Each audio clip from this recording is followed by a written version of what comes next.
Chapter 1. Shattered Trust. Roland Livingston sat at his mahogany desk in his home office, reviewing blueprints for his latest architectural project. His fingers traced the clean lines of what would become his next masterpiece, a contemporary museum that would showcase both art and his innovative design philosophy. A notification ping from his laptop interrupted his concentration. "You have a new message from Ingrid," the screen displayed. Roland clicked it open, expecting his daughter's usual quick update about her after-school activities. Instead, his eyes fixed on 4 simple words that would shatter his world. "Dad, check your laptop." He found a folder on his desktop, innocuously labeled important. Inside were dozens of screenshots, messages, and emails.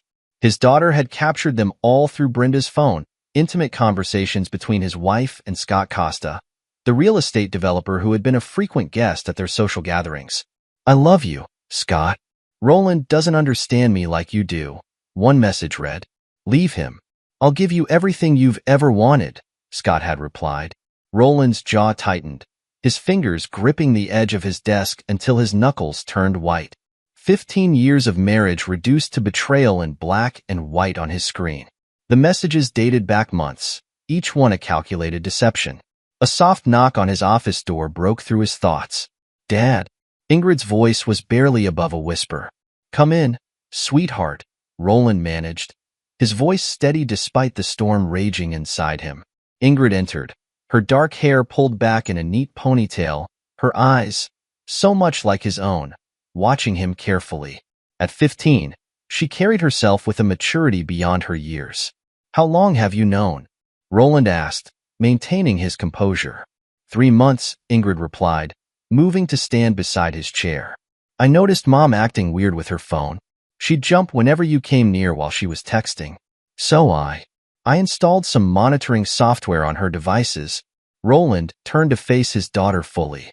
"You shouldn't have had to do that. Someone had to watch your back," Ingrid said firmly. "There's more, Dad. I found something in Mom's email about my trust fund."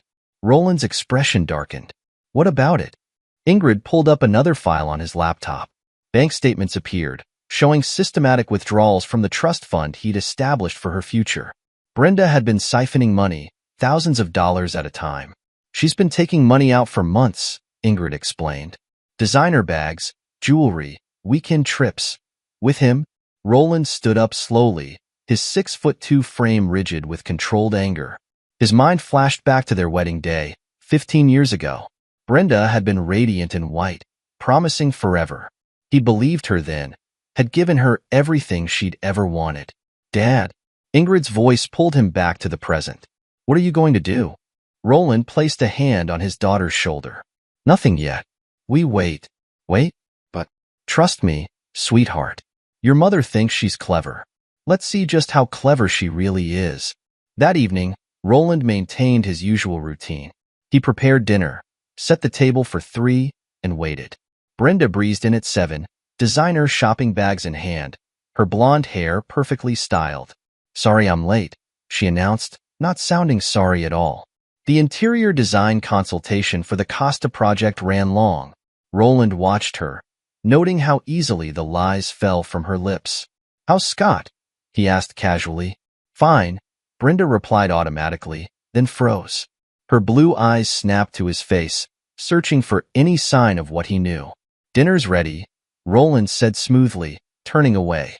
"Ingrid, come down please." Throughout dinner, Roland observed his wife. She'd changed over the years, become harder, more entitled.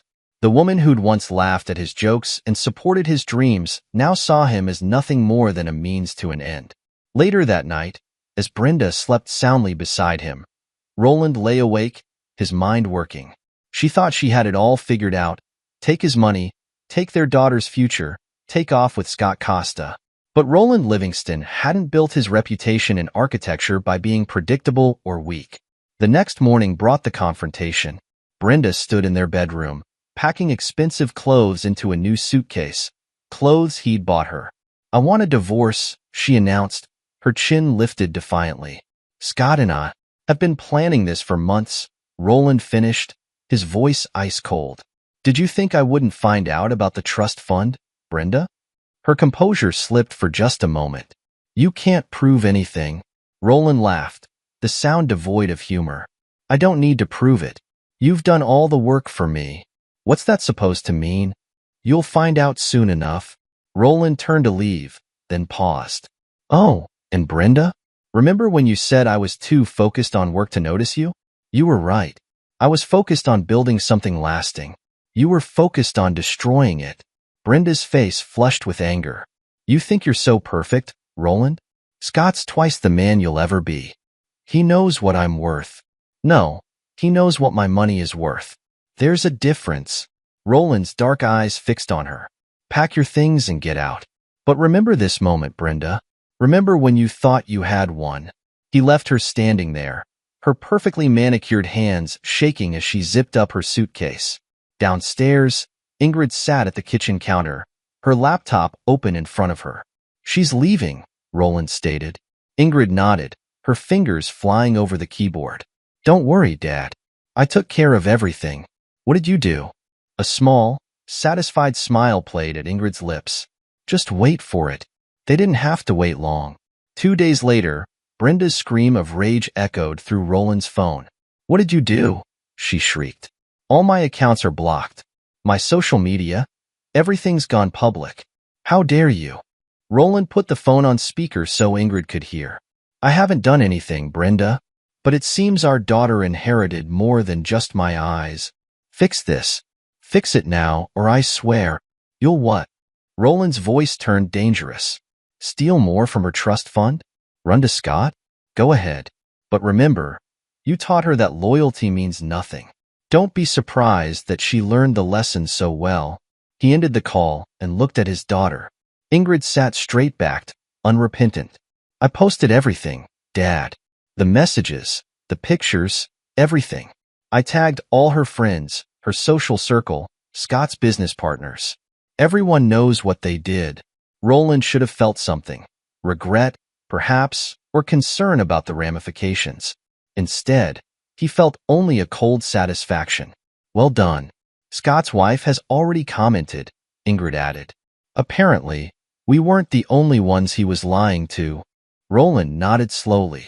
Keep monitoring their reactions. I want to know everything. As the day progressed, the fallout grew. Scott's business partners began distancing themselves publicly. Brenda's carefully curated social media presence crumbled as friends and acquaintances turned against her. Their phones buzzed constantly with messages, some supportive, others demanding explanations. Michael Dugan, Roland's best friend and lawyer, arrived that evening, carrying a bottle of scotch and a grave expression. I saw what happened, he said as Roland let him in. Tell me you have a plan. Roland led him to the study, where they could speak privately. I have several. Michael poured them both a drink. Roland, I've known you for 20 years. I know that look. Whatever you're thinking.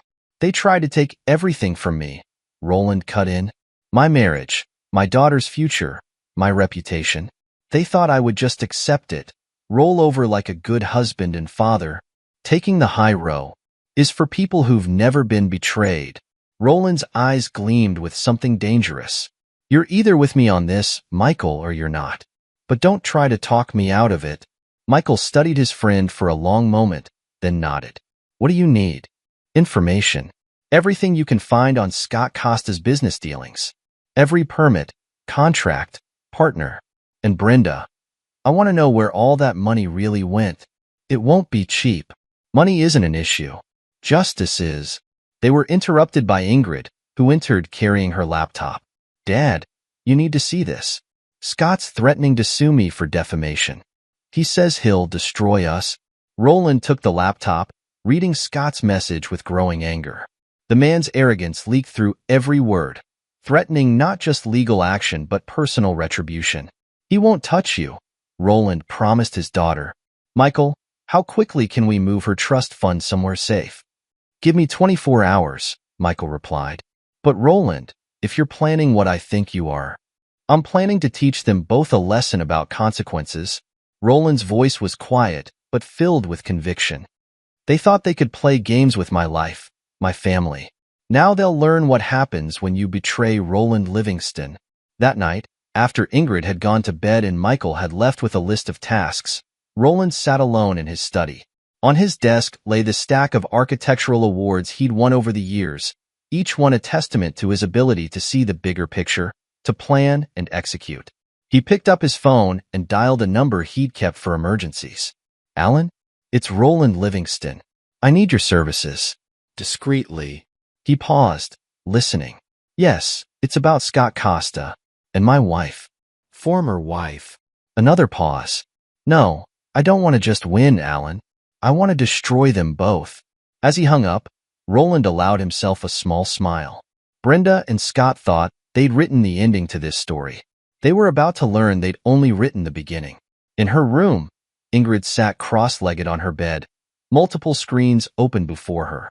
She'd always been quiet, observant, learning from both her parents' strengths and weaknesses. From her father, she'd learned patience and precision. From her mother, she'd learned that trust, once broken, could never truly be repaired. Her fingers moved across the keyboard, setting up new monitoring protocols, creating alerts for any mention of their names online. She protected her father once. She would continue to protect him, no matter what came next. And something was coming. She could feel it in the way her father moved through the house now, in the steel beneath his calm words. Roland Livingston was planning something, and Ingrid knew whatever it was would change everything. In another part of town, Brenda sat in Scott's luxury apartment, her mascara streaked with tears of rage. "He did this," she snarled, clutching her phone. "Roland did this to humiliate us." Scott paced the room, his own phone buzzing constantly with messages from business partners and angry associates. "No, your brat of a daughter did this, and you're going to fix it." "How?" "She's blocked me out of everything." "I don't care how." Scott grabbed her shoulders roughly. "Do you have any idea what this could cost me? My reputation, my contracts." Brenda pulled away, suddenly seeing Scott clearly for the first time. Gone was the charming man who'd promised her the world. In his place stood someone harder, colder. "We'll make them pay," she promised, more to herself than to him. "Roland thinks he's so clever, so controlled. We'll show him what real pain feels like." Neither of them realized they were playing exactly into Roland's hands, their anger and desperation driving them exactly where he wanted them to go. And Roland, in his study, was already moving his pieces into position, preparing for a game of revenge that would leave no survivors. Chapter 2. Don't worry, Dad. I took care of everything. The morning after Ingrid's cyber attack brought a tense atmosphere to the Livingston household. Roland stood in the kitchen, preparing coffee with the same precision he applied to everything in his life, when Brenda stormed in. "We need to talk," she demanded, her designer outfit slightly disheveled, her usual perfect appearance showing cracks. Roland didn't turn around. "About what? The affair? The money you stole from our daughter? Or perhaps about how you thought you'd never get caught?" "Don't act superior with me, Roland." Brenda's voice dripped with disdain. "You were always so wrapped up in your work, so focused on your precious reputation. What did you expect?" Now Roland did turn, his dark eyes fixing on her with an intensity that made her step back. "What did I expect? Loyalty, perhaps. Basic decency. But then again, those concepts might be too complex for someone who measures worth in designer labels." "I want a quick divorce," Brenda declared, trying to regain her composure. "Scott's lawyer." "Scott's lawyers?" Roland's laugh was sharp. "The same Scott Costa who's currently watching his business partnerships crumble because of his exposed affair? That's Scott." Brenda's face flushed. "You have no proof of anything. It's all circumstantial, and you know it." "Is it?" Roland pulled out his phone, bringing up screenshots of bank transfers. "Like these transfers from Ingrid's trust fund to your private account? The one you thought I didn't know about?" For the first time, uncertainty flickered across Brenda's face. "How did you?" "You're not as clever as you think you are, Brenda. Neither is Scott." Roland's voice remained calm, almost conversational. "You know what your biggest mistake was? Not the affair. Not even stealing from our daughter. It was underestimating me. Is that supposed to frighten me?" Brenda lifted her chin defiantly. "You're nothing without me, Roland. I made you socially acceptable. I gave you the connections you needed." Roland stepped closer, his presence filling the kitchen. No, Brenda. I built everything we had. You just spent it. Dad. Ingrid's voice came from the doorway. She stood there in her school uniform, watching the scene with calculated interest. Brenda turned to her daughter, her expression softening artificially. Ingrid, sweetheart, you need to understand. I understand perfectly, Mom. Ingrid cut in, her voice cold. I understand how you used Dad's credit cards to book hotel rooms with Scott. I understand how you transferred money from my college fund to buy designer bags. I understand everything. You little Brenda started forward, but Roland's hand shot out, gripping her wrist. Don't, he warned, his voice low and dangerous. Don't even think about it. Brenda jerked away, rubbing her wrist. Fine. Keep your little spy. You deserve each other. She stormed upstairs, returning minutes later with a suitcase. I'll have my lawyers contact yours, she announced from the doorway. Don't think this is over, Roland. After she left, Ingrid moved to stand beside her father. She's right about one thing, she said quietly. It's not over. Roland placed a hand on his daughter's shoulder. No, it's not. But we're ready for whatever comes next. Throughout the day, Roland maintained an appearance of defeat, playing the role of the betrayed husband perfectly. He fielded calls from concerned friends and business associates, his responses measured and diplomatic. Michael arrived in the afternoon, carrying a stack of legal documents. I've started the process, he reported, spreading papers across Roland's desk. But Roland, you need to be prepared. Brenda's going to fight dirty. Let her. Roland examined the documents. What did you find about Scott's business dealings? Michael pulled out another file. It's interesting. His latest development project? The safety inspections are questionable at best. And the funding? There are discrepancies. Good. Roland's smile didn't reach his eyes. Keep digging. I want everything. A notification sound from Ingrid's laptop interrupted them. She'd been sitting quietly in the corner, monitoring social media and electronic communications. Dad, Ingrid called, her eyes fixed on the screen. Scott's posted something. A threat. Roland and Michael moved to read over her shoulder. The message was public, posted on Scott's business profile. To those spreading malicious lies about my personal life, remember that reputations aren't the only things that can be destroyed. Your actions have consequences. He's desperate, Michael observed. The exposure is hitting him where it hurts. Good, Roland replied. Let him show his true colors. 2 days passed in relative calm before the storm truly hit. Brenda's phone call came during dinner, her voice shrill with panic and rage. What have you done? She screamed. All my cards are declined. My accounts are locked. And those pictures, those messages? Roland put the phone on speaker. Having trouble with your finances, Brenda? You bastard. Do you know what you've done? The entire city is talking about us. Scott's wife is filing for divorce. His investors are pulling out. Actually, Ingrid interrupted, her voice clear and calm. I did that. Every message. Secret meeting. Penny you stole. I made sure everyone knows. Silence filled the line for a moment. Then Brenda's voice returned, deadly quiet. You ungrateful little. Choose your next words very carefully, Roland warned, his tone making even Michael shift uncomfortably. You've already stolen from her. You don't get to insult her too. I'm your mother, Brenda hissed at Ingrid. Everything I did was for us, for our future. No, Ingrid cut in. Everything you did was for yourself. And now everyone knows it. After the call ended, Michael looked at Roland with concern. They're going to retaliate. You know that, right? Roland nodded. I'm counting on it. Chapter 3. Seeds of a Ruthless Plan. The next morning brought the expected escalation. Scott Costa's lawyer contacted Roland's office, threatening legal action for defamation and interference with business relationships. Minutes later, Brenda's lawyer followed with demands for an immediate and generous divorce settlement. Roland sat in his home office, examining the threats with Michael. They're playing right into our hands, he observed. Roland. Michael leaned forward, his expression serious. I've known you long enough to know when you're planning something. What exactly are we doing here? Roland stood, moving to the window. Do you remember when we were in college? and my business partner tried to steal our first major project? Michael nodded. You spent 6 months gathering evidence before destroying him completely. I learned something then, Roland continued. When someone betrays you, you don't just defeat them. You make sure they never recover. A knock at the door interrupted them. Ingrid entered, carrying her laptop. Dad, I found something interesting in Mom's email history. She's been talking to Alexandra Hubbard about Scott's business dealings. Alexandra? Michael frowned. Isn't she Brenda's closest friend?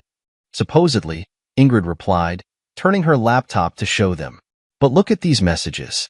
She's been feeding Mom's ego, encouraging the affair, all while gathering information about both Mom and Scott. Roland's eyes narrowed as he read the exchanges. She's playing both sides. Keep monitoring their communications, Ingrid. Alexandra might prove useful. The afternoon brought another development. Scott and Brenda appeared at Roland's office unannounced, their faces tight with barely controlled rage. You think you can destroy us? Scott demanded, his usual smooth demeanor cracking. I'll burn everything you've built to the ground. Roland remained seated, his posture relaxed. Mr. Costa, I understand you're upset. Finding out your business partners are abandoning you must be distressing. This isn't a game, Brenda snapped.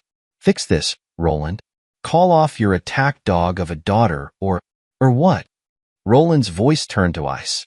You'll steal more from her? Try to ruin more lives. He stood slowly. You both seem to be operating under a misunderstanding. You think this is the worst it can get. It's not. Is that a threat? Scott stepped forward aggressively. No, Mr. Costa. It's a promise. Roland's dark eyes fixed on him. You took my wife. You helped her steal from my daughter. You thought you could tear apart my family with no consequences. Now you'll learn how wrong you were. After they left, Michael poured them both a drink. You're playing a dangerous game, Roland. Scott Costa has connections we don't know about. I know, Roland replied. That's why I've already contacted Alan Trujillo. The shark? Michael whistled. He doesn't come cheap. No, he doesn't. But he's the best at what he does. Roland sipped his drink. While you've been investigating Scott's business dealings, Alan's been tracking his personal life. The skeletons are starting to emerge from their closets. Later that night, Roland sat alone in his study, memories washing over him. He remembered meeting Brenda in college, her laugh, her dreams. He remembered their wedding day, the promises they'd made. He remembered the moment he realized she'd changed, becoming obsessed with status and wealth. Ingrid found him there, still working past midnight. Dad, I've been thinking about something. What is it, sweetheart?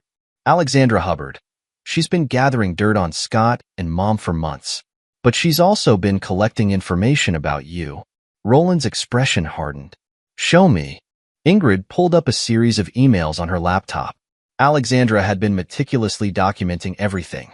Roland's business dealings, his social connections, even his daily routines. She's playing a longer game, Roland mused. Keep watching her, Ingrid. She might think she's clever, but she's just given us another weapon to use. As the night deepened, Roland's plan took shape. He would need to move carefully, strategically. Scott and Brenda had thrown the first punch, thinking they held all the power. Now he would show them what real power looked like. Dad. Ingrid's voice was soft. Are you okay? Roland looked at his daughter, seeing the strength and loyalty that reminded him so much of himself. I'm fine, sweetheart. We're going to be fine. But as Ingrid left for bed, Roland's expression darkened. He pulled out his phone and dialed Alan's number. It's time, he said when the lawyer answered. Start the process. I want everything in place before they know what hit them. The first act of Roland's revenge was complete. The betrayal had been exposed, the battle lines drawn. Now came the real war, and Roland Livingston never lost a war. In her room, Ingrid continued monitoring the digital battlefield she'd created.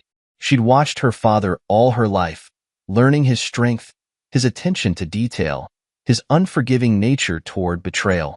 Now she would help him ensure that Brenda and Scott learned the same lesson she had. Never underestimate Roland Livingston. The seeds of revenge had been planted. The storm was coming, and when it hit, No one who had betrayed the Livingstons would be left standing. Chapter 4. Financial Ruin. Roland sat in Alan Trujillo's office, examining the stack of documents spread across the mahogany desk. Each paper represented a different aspect of Scott Costa's business empire, and each one revealed new vulnerabilities. Your friend Michael did excellent work, Alan said, tapping a particular file.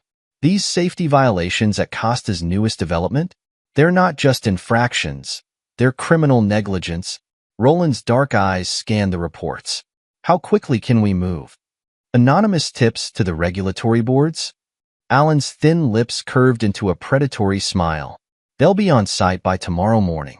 But Roland, once we start this, there's no going back. I know. Roland leaned forward. Scott Costa tried to take everything from me. Now I'll take everything from him. The next day, Roland watched from his office as news crews descended on Costa Development's flagship project. Construction halted as inspectors swarmed the site, their presence drawing the attention of investors and board members alike. His phone buzzed. A message from Ingrid. Dad, Scott's stock just dropped 15% in the first hour of trading. Roland's response was simple. Keep watching. The dominoes fell exactly as planned. By week's end, 3 of Scott's major projects faced regulatory shutdown. His business partners, sensing blood in the water, began distancing themselves. Each revelation led to another. Each investigation spawned 2 more. Michael arrived at Roland's house that evening, carrying files and a grim expression. The audit reports came back on those boutiques Brenda frequents. You were right. Their books are a mess. Anonymous tip? Already done. IRS is particularly interested in their cash handling procedures. Michael poured himself a drink. Roland, Brenda's going to be cut off from her favorite shopping spots. Good. Roland examined a document showing Brenda's recent purchases. She always did love spending other people's money. Let's see how she manages when the wells run dry. In her room, Ingrid monitored the digital fallout. Social media buzzed with rumors about Costa Development's troubles. But something caught her attention. A series of worried posts from her father's investors. Dad. She found him in his study. I think we have a problem. People are starting to wonder if your projects might have similar issues. Roland nodded, unsurprised. Alan's already handling it. Full transparency. We're opening our books and sites for inspection. Unlike Scott, we have nothing to hide. The phone rang. Scott Costa's private number. Roland put it on speaker. You think you're clever, don't you? Scott's voice trembled with rage. These anonymous tips? Problems with the inspectors, Scott? That's unfortunate. Perhaps if you'd spent more time overseeing construction and less time pursuing other men's wives. I'll destroy you for this. Better men than you have tried. Roland's voice remained calm. How's the stock price looking? Scott's response was pure profanity. Roland ended the call, turning to find Ingrid watching him. He sounds scared, she observed. He should be. Roland pulled up a document on his computer. Because tomorrow, his board receives this. The document detailed years of corner cutting, safety violations, and fraudulent inspections. Each accusation backed by documentation Michael had uncovered. But the real blow, Roland continued, comes from here. He opened another file. Emails between Scott and various officials, suggesting bribes and kickbacks. Ingrid studied the evidence. Where did you get all this? Scott's not the only one with connections. But he is the only one stupid enough to leave a paper trail. The next morning, Roland received an urgent call from Alan. It's done. The board called an emergency meeting. They're voting to suspend Scott pending investigation. And the other matter? Your ex-wife's favorite boutiques? 3 of them just got visits from tax auditors. The others are scheduled for next week. Roland ended the call, satisfied. The financial noose was tightening around both Scott and Brenda. But this was just the beginning. A text from Michael arrived. You need to see this. Attached was a video. Brenda attempting to use her credit cards at a high-end store, becoming increasingly agitated as each one was declined. The footage, likely from security cameras, showed her screaming at the staff before security escorted her out. Should we leak it? Michael asked in a follow-up message. Not yet, Roland replied. Let her humiliation be private. For now. That afternoon, Roland met with his own investors, addressing their concerns head-on. Unlike Scott's panicked attempts at damage control, Roland presented facts, figures, and full transparency. "I understand your concerns," he told them, his voice steady and confident. "That's why I've invited independent auditors to examine all our projects. Unlike some in our industry, we have nothing to hide." The meeting ended with renewed confidence in Roland's leadership. As the investors filed out, one stayed behind. "Costa tried to contact me," the investor said quietly. "Wanted to discuss moving some projects to his company." Roland's expression didn't change. "And I told him I don't do business with sinking ships." Meanwhile, across town, Brenda faced her own crisis. Her regular salon had suddenly lost her appointment. Her favorite boutique was temporarily closed for audit. Even her preferred restaurants seemed to have permanently full reservations. She stormed into the country club, only to be stopped at the door. "I'm sorry, Mrs. Livingston," the manager said, not sounding sorry at all. "Your membership appears to have been suspended." "Suspended? Do you know who I am?" "Yes, ma'am." "That's precisely the problem." Humiliated, Brenda retreated to Scott's penthouse, only to find him in the midst of his own meltdown. "They suspended me," he shouted, throwing a crystal tumbler against the wall. "My own board. They're talking about a criminal investigation." "Scott, calm down. We need to think." "Think? While your ex-husband systematically destroys everything I've built." Scott rounded on her. "Fix this, Brenda. You promised me Roland was weak, that he'd roll over." I didn't think he." "You didn't think at all." Scott grabbed her arm roughly. "If I go down, you go down with me. Remember that." Back at the Livingston house, Roland reviewed the day's developments with Michael and Alan. "Costa's board suspended him," Alan reported. "The regulatory investigations have spooked them. There's talk of bringing in forensic accountants." Michael added, "And those boutiques Brenda frequents? 3 have already received audit notices. The others are scrambling to clean up their books." "Good." Roland examined a new set of documents. "What about Alexandra Hubbard?" "Still playing both sides," Michael confirmed. "She's been feeding information about Brenda to her social circle while pretending to be supportive." "Perfect." Roland's smile was cold. "Let's give her more ammunition. It's time everyone knew exactly who Brenda Livingston really is." The next phase of Roland's plan was ready. Financial ruin was just the beginning. Now came the true destruction of everything Scott and Brenda held dear. Chapter 5. Psychological Warfare. Roland's campaign shifted from financial to psychological warfare with the precision of a master strategist. He began by arranging a series of chance encounters between Brenda and her former social circle. "Did you hear?" one socialite loudly asked another as Brenda entered her favorite cafe. They found irregularities in all those boutiques she frequented. Apparently, someone was helping them dodge taxes in exchange for special arrangements. Brenda froze, her face flushing as whispers and stares followed her. She fled the cafe, only to face similar scenes wherever she went. Roland watched from afar as his ex-wife's social world crumbled. Each calculated revelation, each leaked piece of information, drove wedges between Brenda and her former friends. Alexandra Hubbard proved particularly useful in this phase. She visited Roland's office one afternoon, eager to play her part in the destruction.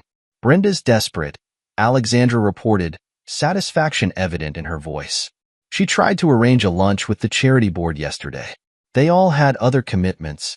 "How unfortunate," Roland replied, his tone neutral. "And Scott? They fight constantly now. He blames her for his business troubles, says she promised you wouldn't fight back." Alexandra leaned forward. "I could tell you more." "I'm sure you could." Roland's dark eyes studied her. "Tell me, Alexandra, how long have you been collecting information on my wife?"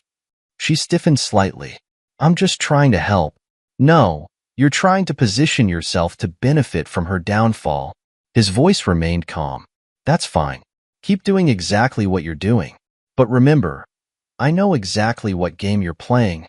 The threat, subtle but clear, ensured Alexandra's continued cooperation while reminding her of her place in this scheme. Later that day, Scott Costa made his move.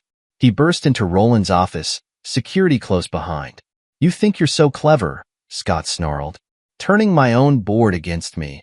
Freezing my project." "Mr. Costa," Roland interrupted, not bothering to stand. "Unless you have a warrant or an appointment, you're trespassing. This isn't over, Livingston. You think you can destroy me? I've got friends you can't imagine." "Friends?" Roland's laugh was cold. "You mean the board members who suspended you? Or perhaps the investors who are dropping your stock like toxic waste?" Scott's face reddened. "You smug bastard." "Security," Roland called calmly. Mr. Costa was just leaving. As Scott was escorted out, he shouted back, "Watch your back, Livingston, and watch that precious daughter of yours." Roland's expression darkened. He picked up his phone. "Michael, increase Ingrid's security and contact Alan. It's time for Phase 2. Phase 2 began with a series of anonymous emails to Scott's remaining business partners. Each contained documentation of his questionable practices, each suggested deeper investigations. "Dad." Ingrid entered his study that evening. "Scott's wife is giving interviews. She's talking about his affairs, all of them." Roland watched the footage. Scott's wife, tears in her eyes, detailing years of infidelity and financial manipulation. The comments section exploded with sympathy for her and condemnation for Scott. "Keep monitoring the response," Roland instructed. "And Brenda's social media?" Complete meltdown. "She's posting angry rants, deleting them, then posting more. Alexandra's screenshots are spreading everywhere." The psychological pressure mounted. Scott's former friends avoided him.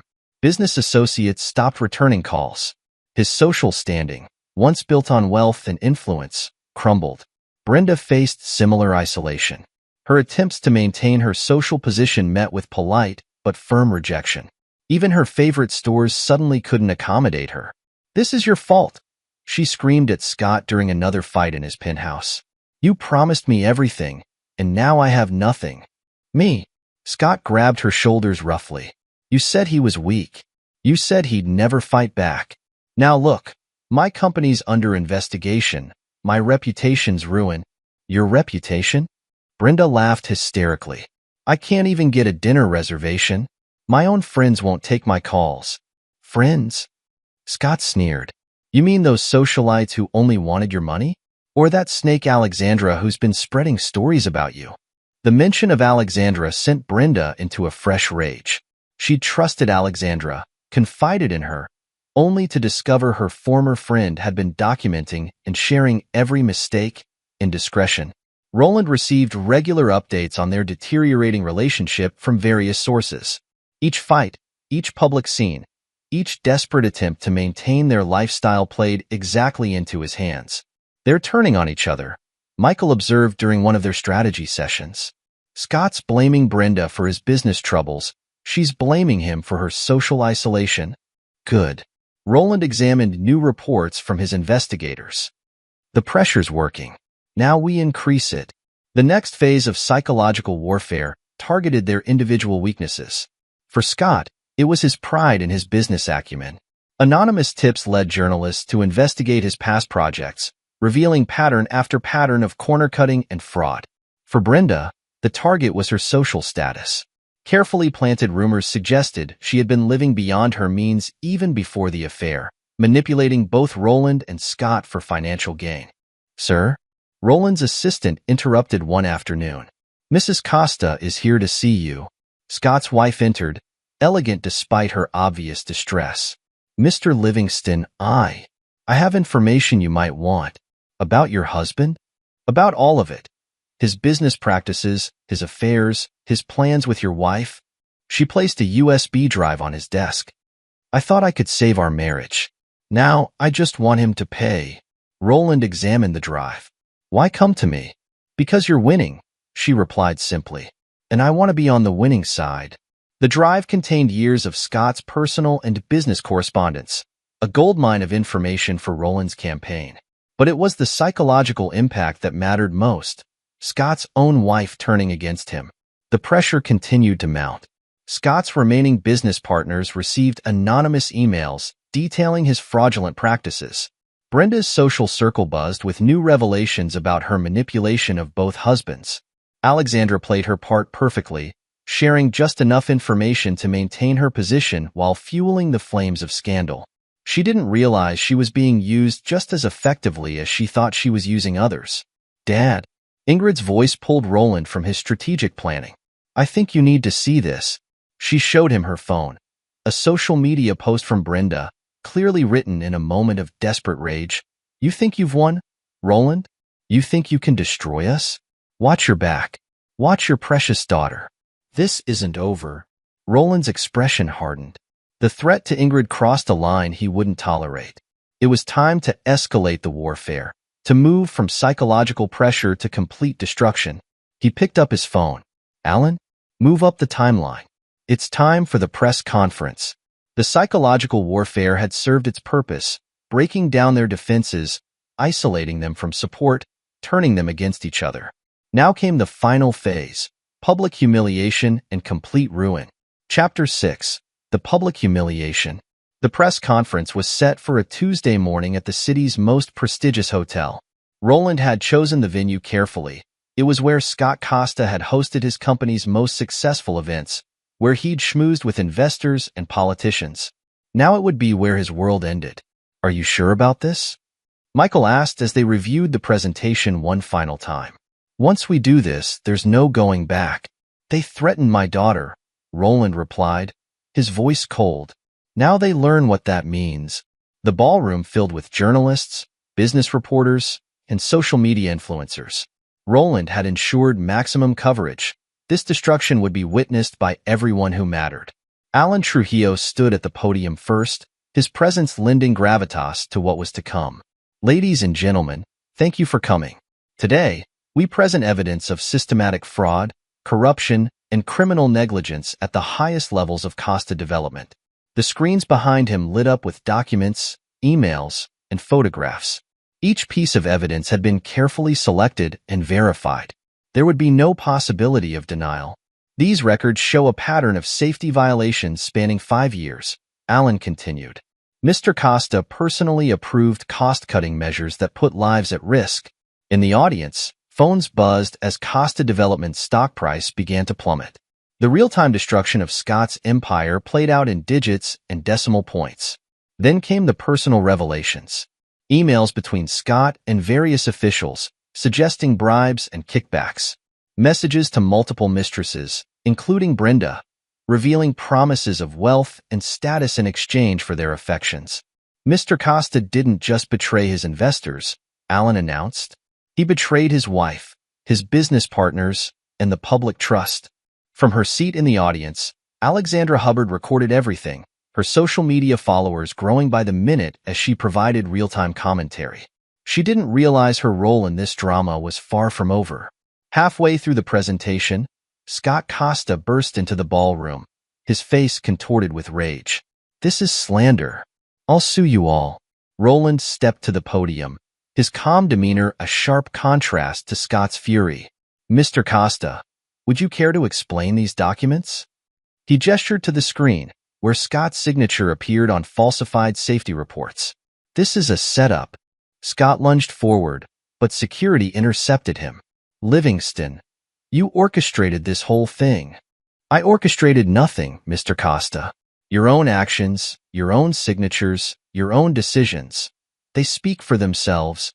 Roland's voice carried throughout the room. "Ladies and gentlemen, there's more." The next series of slides detailed Brenda's involvement, her knowledge of the fraudulent practices, her role in entertaining potential investors, the money trail leading from Costa Development through various shell companies and into her personal accounts. In the back of the room, Brenda stood frozen, watching her reputation crumble in real time. Her phone buzzed constantly with messages from former friends, each one distancing themselves from the growing scandal. "This evidence has been provided to the relevant authorities," Alan announced. "We expect formal investigations to begin immediately." As security escorted a still-shouting Scott from the ballroom, Roland maintained his professional demeanor. He took questions from reporters, each answer calculated to drive home the magnitude of Scott and Brenda's deceptions.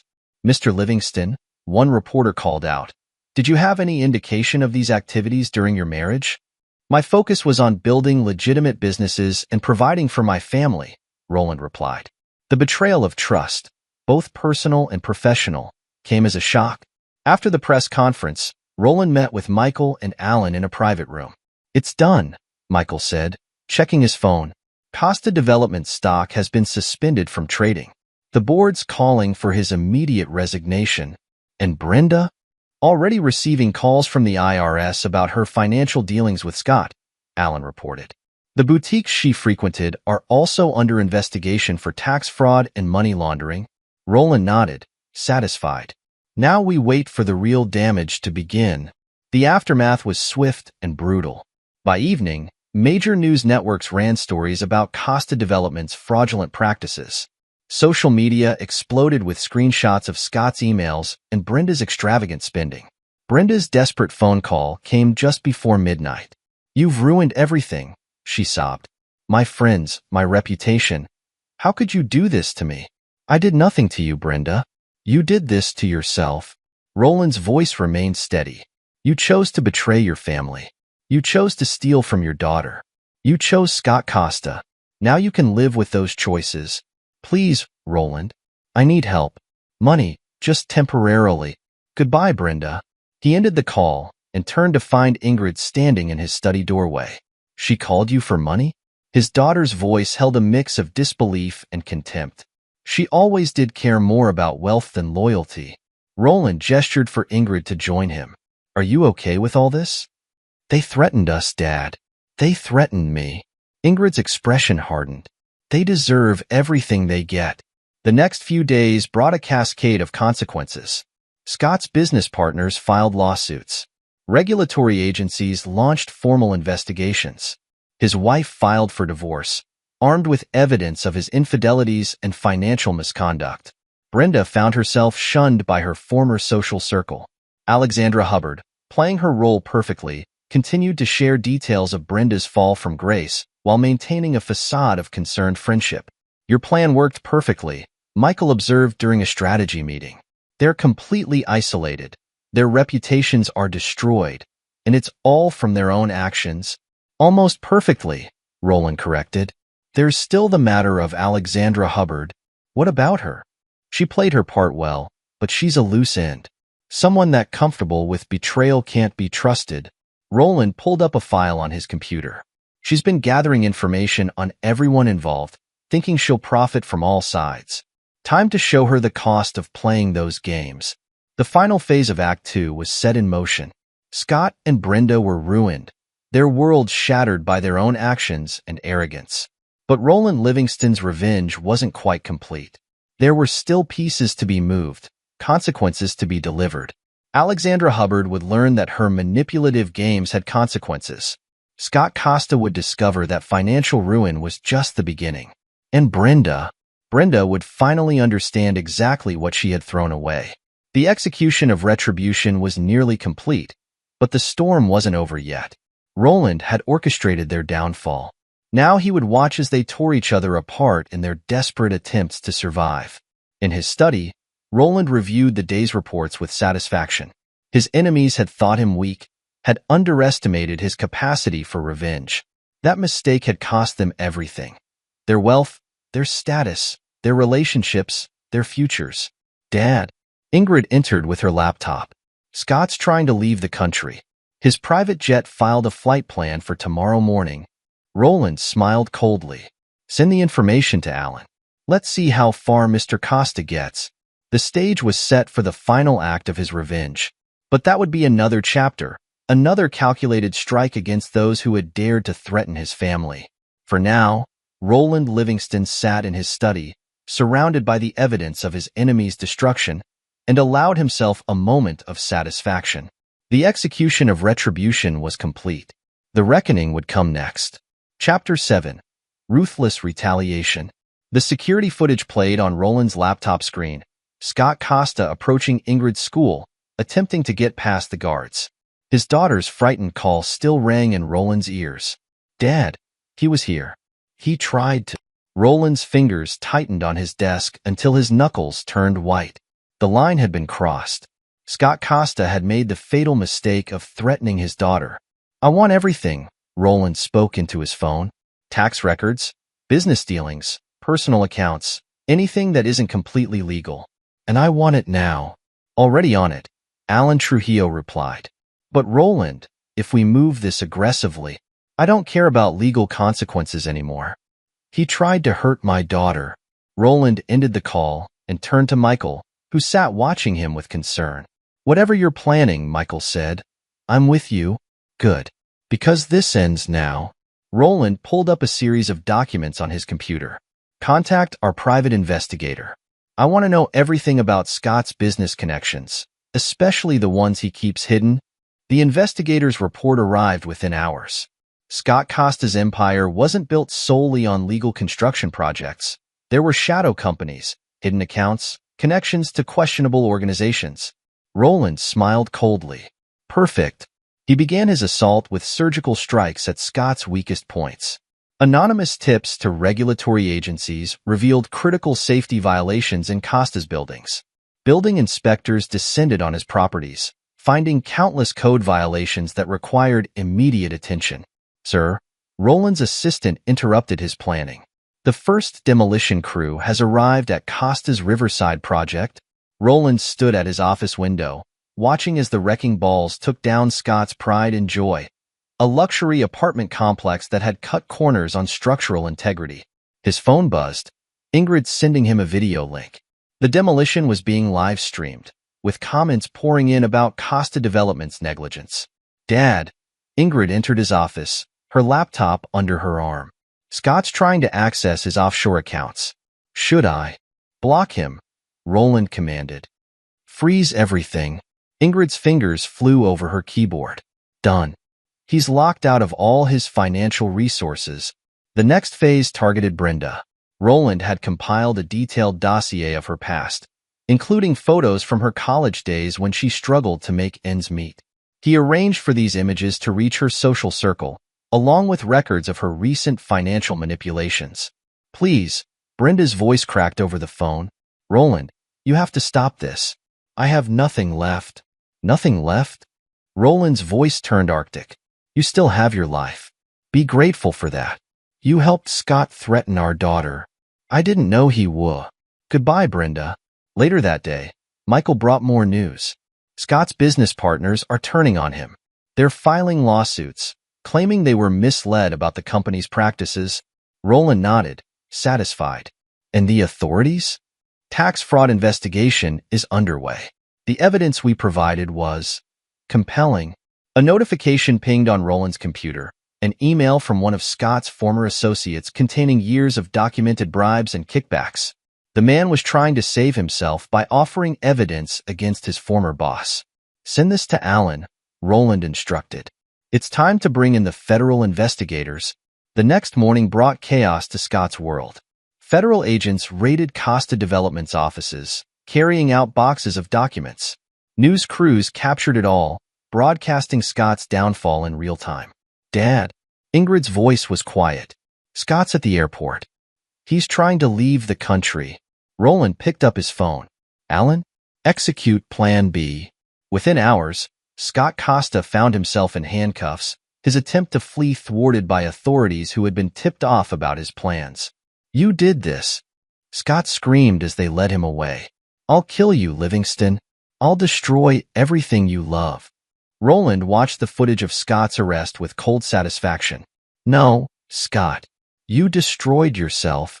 That evening, Roland met with Michael in his study. "There's still the matter of those threats we've been receiving." Michael shifted uncomfortably. "About that, I need to tell you something." But before he could continue, Roland's security system alerted him to an intruder. On the cameras, he saw men in dark clothing approaching his house. "Get Ingrid to the safe room," Roland commanded. "Now." The next hours would prove that Roland Livingston's reputation for ruthlessness was well earned. Scott's hidden connections had made their move, but Roland was more than ready. Chapter 8. The Price of Vengeance. Roland stood in his office, examining the aftermath of the previous night's attempted invasion. His security team had handled the situation efficiently, and now Scott's hired thugs were in police custody. A knock at his door revealed Alexandra Hubbard, looking polished as always despite the early hour. "Roland, I heard about what happened. I have information you might find useful." "Come in, Alexandra." Roland's voice was pleasant, but his eyes were calculating. "Tell me about your arrangement with Scott." She faltered slightly. "I don't know what you—" "Please," Roland interrupted, sliding a folder across his desk. "Let's not waste time with denials. I have copies of all your communications." Alexandra's composure cracked. "I was just trying to protect myself." "You have to understand." "I understand perfectly. You played both sides, feeding information to whoever you thought would win." Roland leaned forward. "But you made a mistake. You assumed I wouldn't find out. What are you going to do?" Roland smiled, the expression devoid of warmth. "Nothing. I'm going to do nothing at all. Your friends, your social circle, they'll do it for me once they see these." He tapped the folder. "You can't. I already have. Check your phone." Alexandra's phone buzzed with notifications. Her betrayals, her manipulations, her attempts to profit from both sides. All of it was now public knowledge. "How does it feel?" Roland asked quietly, "to lose everything you built through betrayal?" Leaving Alexandra to her destruction, Roland moved to his next target. Brenda had been quiet lately, too quiet. His phone rang, Michael with an update. "She's trying to sell her story to the tabloids, painting herself as the victim." Perfect. Roland had anticipated this move. "Release the recordings." Hours later, audio files flooded social media, Brenda's own voice revealing her calculated manipulation of both Roland and Scott, her theft from her daughter's trust fund, her cold dismissal of family ties in favor of wealth. The final blow came from an unexpected source. Scott's wife held a press conference, revealing years of manipulation by both Scott and Brenda. They thought they could play with people's lives. She told the cameras, destroy families for their own gain. They were wrong. Roland watched the coverage from his office, Ingrid beside him. "Was it worth it?" his daughter asked quietly. "They threatened you," Roland replied. "That made it necessary." The phone rang, Brenda again, but this time her voice was different, broken. "I understand now," she whispered. "What I threw away, what I lost." "Roland, please." "No." His voice was final. "You chose this path, Brenda. Now walk it alone." Later that evening, news broke that Scott Costa had tried to strike a deal with prosecutors, offering evidence against his business partners in exchange for leniency. "It won't work," Allen reported. "The evidence against him is too strong. He's facing serious time." Roland nodded, satisfied. "And Brenda?" "The IRS is very interested in her financial activities. Tax fraud, money laundering. She'll be lucky to avoid jail." A noise from the hallway made Roland turn. Alexandra stood there, her usual polish gone, replaced by desperate anger. "You destroyed me," she accused. "My friends, my reputation." "You destroyed yourself," Roland corrected. "I merely showed everyone who you really are." As security escorted her out, Roland reflected on the price of vengeance. He had won, completely and utterly. His enemies were ruined, their lives destroyed by their own actions and his calculated exposure of their true natures. Michael found him there later, pouring them both a drink. "We need to talk about those threats," he said seriously. "About the protection I arranged." Roland looked at his oldest friend, understanding dawning. "You've been handling it all along, haven't you?" Michael nodded. "I couldn't let them hurt you or Ingrid. I made some arrangements, called in some favors." "Thank you," Roland said simply, meaning it. The price of vengeance had been high, but Roland Livingston had paid it willingly. His enemies had learned the cost of betrayal, and his family was safe. That was all that mattered. Chapter 9. New Beginnings and Lasting Closure. 6 months later, Roland stood in his new office, overlooking a different city skyline. The move had been necessary, not out of fear, but for a fresh start. "Mr. Livingston?" His assistant's voice came through the intercom. "Margie Cherry from the Daily Chronicle is here." Roland had been expecting this. The journalist had been persistent in her pursuit of the story, and now he was ready to tell it. "Send her in." Margie entered, recorder in hand. "Thank you for finally agreeing to meet with me. You've been thorough in your investigation. Roland acknowledged. What would you like to know? The truth, she replied simply. About what really happened to Scott Costa and Brenda Livingston. Roland gestured for her to sit. The truth is simple. They betrayed the wrong person. Over the next hour, he laid out the story. Not all of it, but enough. He told her about the affair, the theft from his daughter's trust fund, the threats against his family.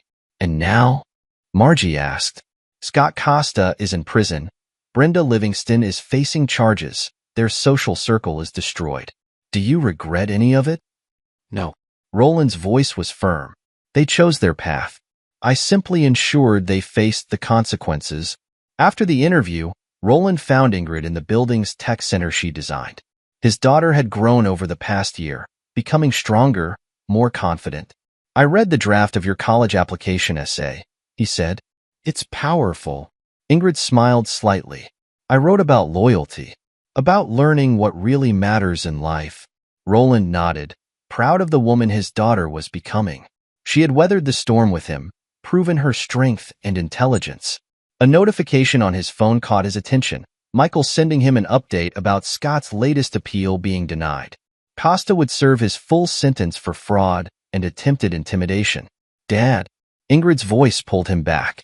Are you happy now, with how everything turned out? Roland considered the question carefully. I'm at peace, he answered finally. We're safe, we're together, and those who threatened us can never hurt us again. Later that day, he met with Michael for their regular dinner. His friend had finally told him the full story of how he'd protected them from Scott's criminal connections, the alliances he'd made to keep them safe. You didn't have to do all that, Roland said. Yes, I did. Michael's voice was firm. Your family. The conversation turned to their new charitable foundation, focused on helping children from broken homes. It had been Ingrid's idea, turning their experience into something positive. She's remarkable, Michael observed. After everything that happened, she's thinking about helping others. Roland agreed, pride evident in his voice. She's stronger than all of us. As they talked, Roland's phone buzzed with a news alert. Brenda's trial date had been set. His ex-wife would face justice for her financial crimes, her carefully constructed world of privilege completely destroyed. Any regrets? Michael asked quietly. Roland thought about the past year. The betrayal, the revenge, the consequences. No, he said finally. They made their choices. I simply made sure they lived with them. The evening ended with Roland returning home to find Ingrid working on the foundation's website. She looked up as he entered, her expression serious. I saw the news about Mom, she said. Are you okay? I am.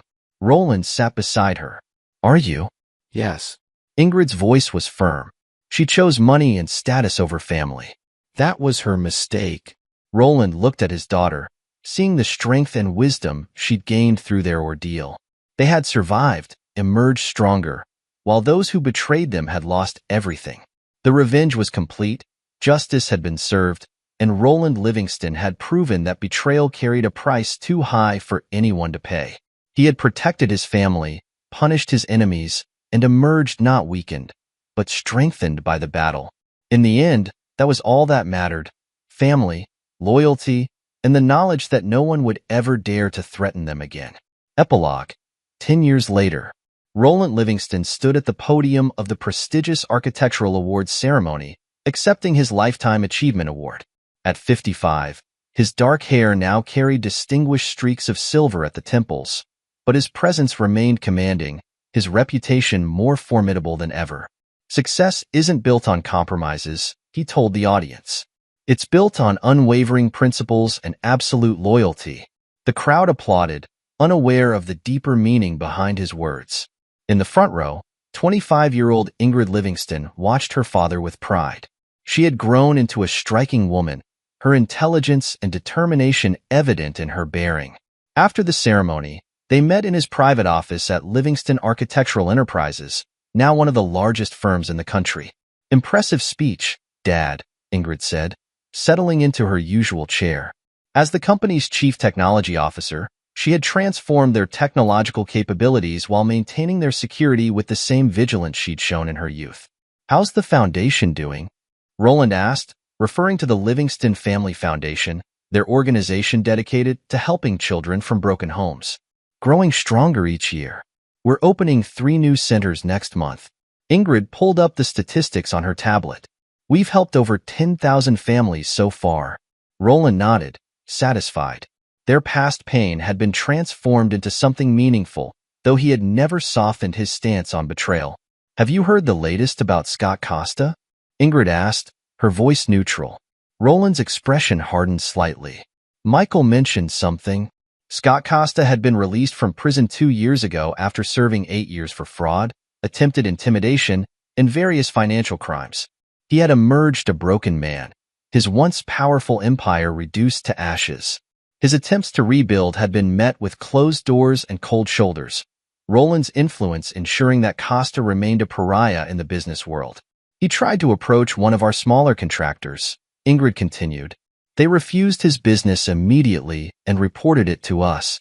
Good. Roland's voice carried the same steel it had a decade ago. Some debts can never be repaid. The conversation turned to Brenda.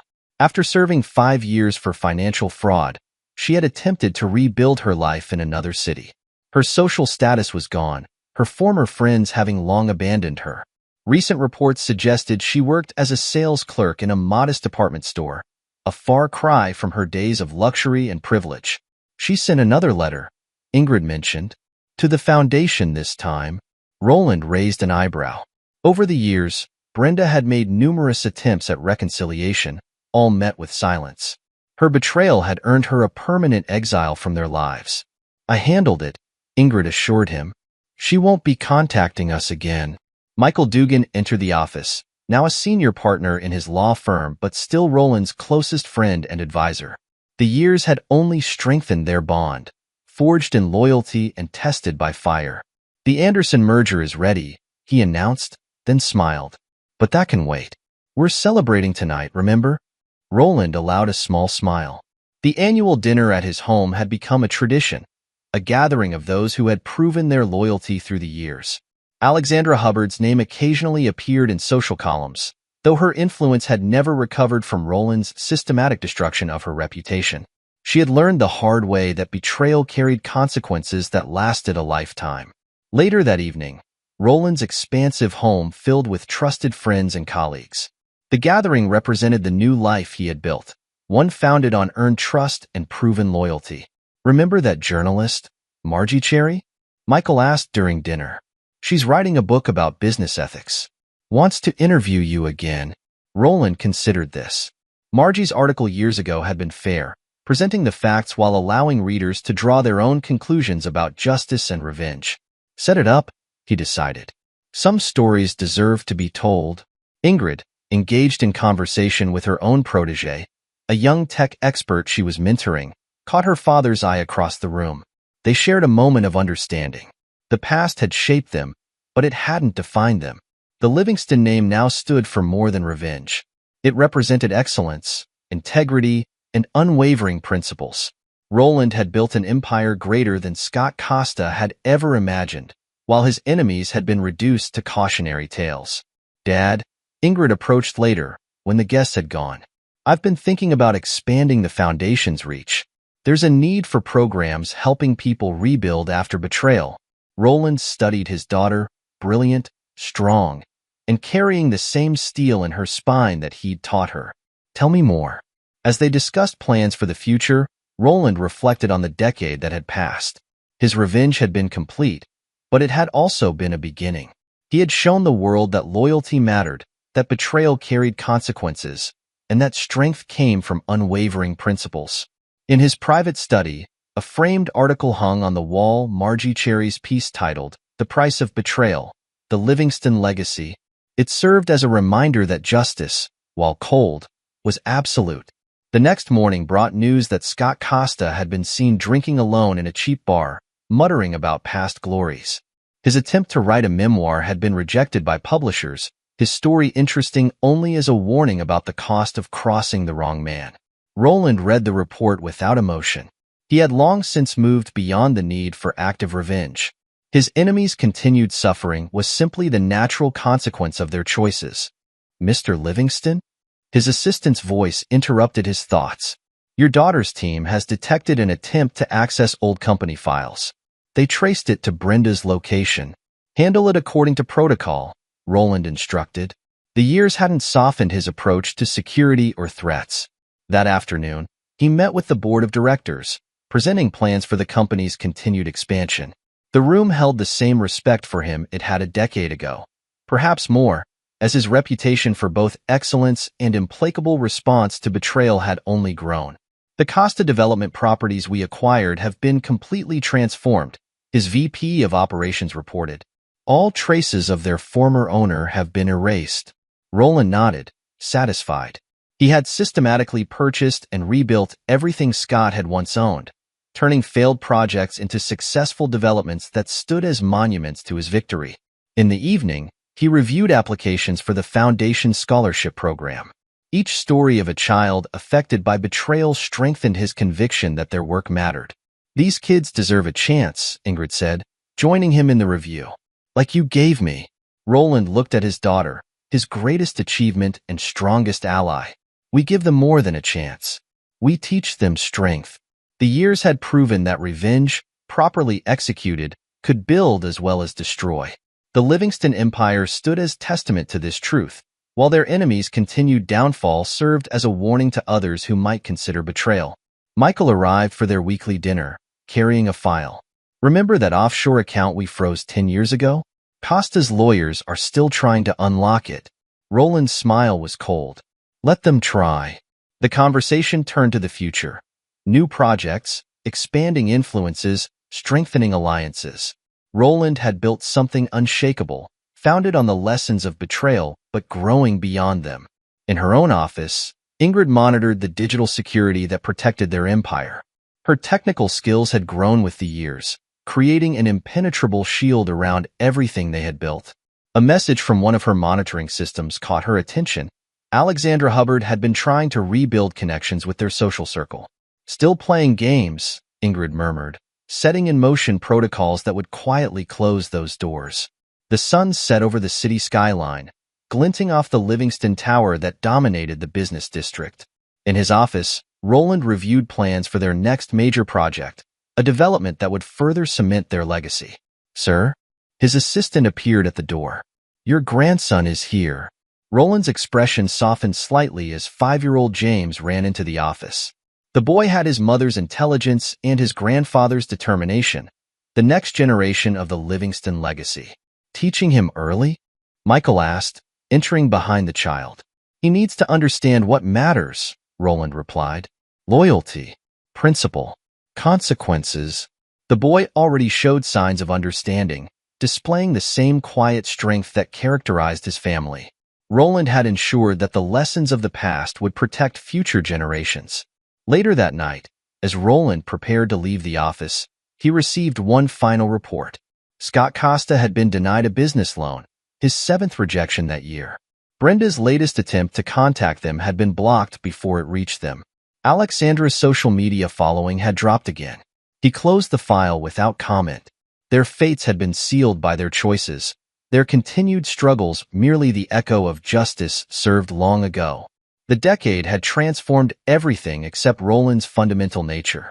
He remained unforgiving toward betrayal, absolute in his principles, and protective of what he had built.